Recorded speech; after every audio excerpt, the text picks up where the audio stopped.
Hi guys, welcome to my channel. In this video I'm going to show you how to play liquid tension experiments acid rain unison part.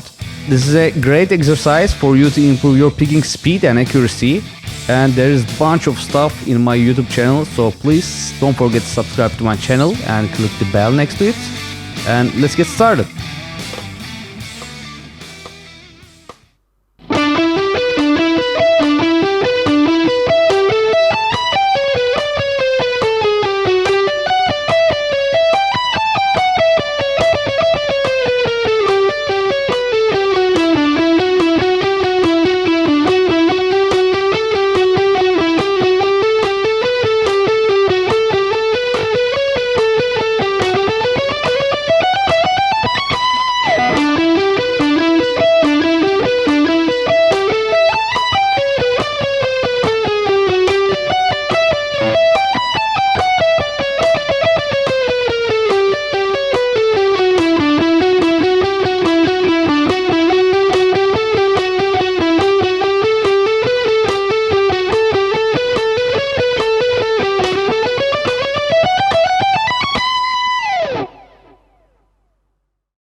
Okay guys, thanks for watching. Don't forget to subscribe to my channel and click the bell next to it, and I hope to see you on my upcoming videos.